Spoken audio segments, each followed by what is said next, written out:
France, il faut savoir que le sport en entreprise existe depuis à peu près le milieu du 19e siècle. Je dis bien 19e siècle, ça peut paraître surprenant, mais on trouve des traces dans des écrits historiques de quelques entreprises qui avaient comme ça déjà intégré des piscines, qui montaient des clubs vélocipédiques, où on faisait du vélo, où on jouait déjà à la pétanque, etc. dès le 19e siècle. Ça a évolué tout au long du 20e siècle, notamment sous l'influence des syndicats avec le Front populaire. Et puis récemment, on s'aperçoit que ça prend une ampleur, une envergure très importante. Pourquoi? Parce que il y a des préoccupations sanitaires qui sont grandissantes dans le monde du travail et dans la société en règle générale. L'idée, très simplement, pour le résumer, c'est de bien comprendre que les entreprises et l'activité de travail créent des déséquilibres et que le sport va servir à rééquilibrer un petit peu physiquement et psychologiquement les salariés. Alors, dans quel secteur d'activité ou quel territoire on voit le plus ce genre de choses? Alors c'est une très bonne question parce qu'on observe effectivement quand on embrasse comme ça la galaxie du sport en entreprise en France qu'il y a beaucoup de disparités. Il y a des disparités en termes de secteurs d'activité, il y a des disparités surtout en termes de taille d'entreprise. Les secteurs d'activité, typiquement, c'est le secteur tertiaire qui est le plus représenté. Le secteur industriel l'est quand même beaucoup moins, même si on trouve quelques entreprises qui font faire des échauffements à des ouvriers du BTP par exemple. C'est typiquement les grandes entreprises du secteur tertiaire qui sont les plus concernées aujourd'hui, notamment celles qui ont des sièges sociaux dans des métropoles, notamment parisiennes. En tout cas, les parents pauvres du sport en entreprise aujourd'hui, c'est typiquement les petites entreprises, les PME, les PMI, et aussi les collectivités où on voit moins souvent, ou en tout cas elles sont moins éclairées par les médias, on voit moins souvent se développer des pratiques sportives au sein de l'établissement. Alors selon vous, quel est le chemin à suivre et quelles sont les méthodes ou les choses qui peuvent être mises en place pour améliorer ça?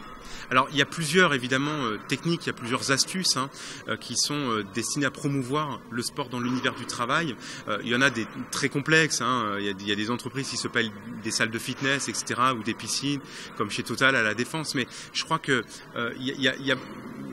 les employeurs doivent faire preuve de beaucoup de bon sens. Finalement, qu'est-ce qu'il faut? Il faut des infrastructures minimum comme des douches et des vestiaires. Voilà, ça c'est vraiment, on peut pas demander à des salariés, on peut pas inciter les salariés à aller courir si on n'a pas ce minimum de choses. On peut les inciter à venir au travail en vélo. Il y a tout un tas de plans de développement du vélo qui sont mis en œuvre. On peut très facilement comme ça pousser quelques tables et organiser un petit cours de yoga, de fitness, même dans une salle dédiée à une réunion à la base. Donc il suffit de pas grand chose quelque part pour faire rentrer comme ça le sport dans le monde du travail. Et surtout, je crois que le conseil de base, c'est que donc au-delà de ces infrastructures à minima, il faut une vraie caution de la direction ou de la DRH ou de la DIRCOM pour encourager, notamment en annulant les réunions entre midi et 2, etc.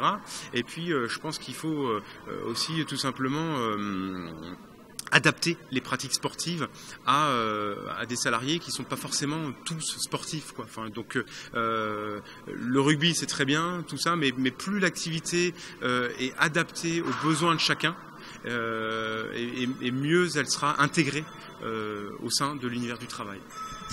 Mais on sait que en France, on a un problème avec tout ça. C'est pas justement un problème de culture française comparé à certains pays européens ou même mondiaux, comme la Chine, il me semble aussi, qui sont pas mal portés sur le sport en entreprise. Alors c'est vrai qu'il y a des fortes disparités géographiques au niveau de l'Europe ou au niveau mondial. Au niveau de l'Europe, on s'aperçoit que des pays comme la Bulgarie, comme les pays scandinaves, notamment la Norvège, ont des taux de pratiques sportives qui sont très élevés dans l'univers du travail, parce que culturellement, les gens et historiquement font ça dans l'univers du travail, ou en tout cas envisagent plus que dans les pays latins de le faire dans l'entreprise. En France, on n'est pas très bon là-dessus. Il y a un autre mauvais élève entre guillemets dans le monde du travail, c'est l'Italie, mais eux ils font ça dans le cadre de l'afterwork. En Italie, ça s'appelle le dopolavoro.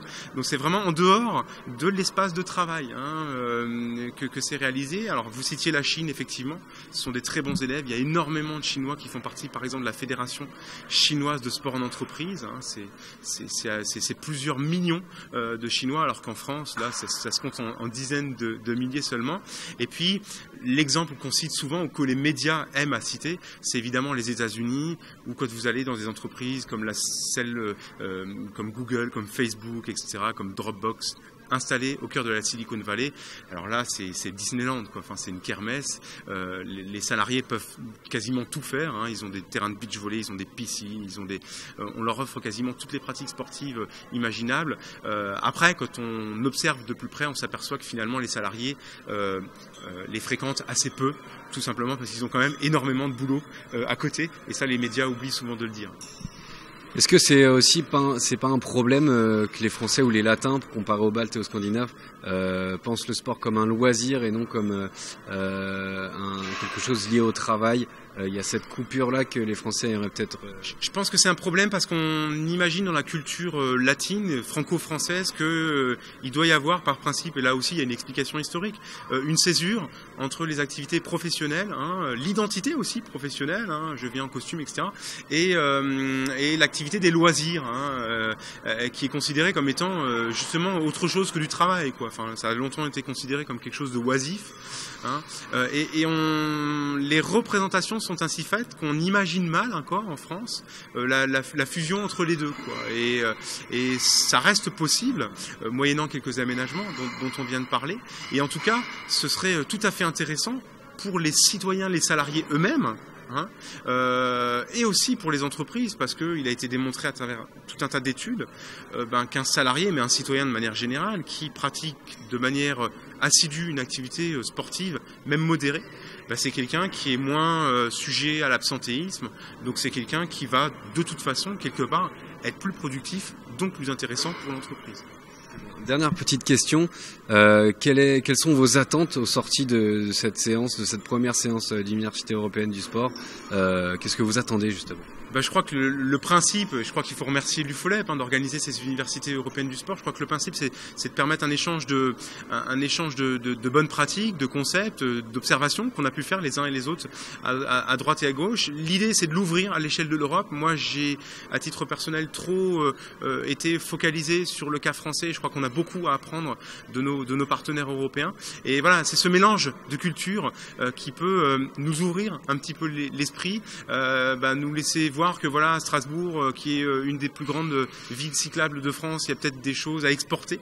Mais nous aussi, en France, on a tout un tas de conseils, de leçons à entendre, à écouter de l'extérieur. Et je le vois plus comme véritablement un échange de bonnes pratiques, à la fois entre l'univers de l'entreprise, les administrations, les collectivités territoriales, les petites entreprises qui sont souvent, encore une fois, mises dans l'ombre de ces sujets-là, sur le sport en entreprise, et puis aussi à une échelle européenne, quoi, pour partager un petit peu des initiatives qui ont fonctionné.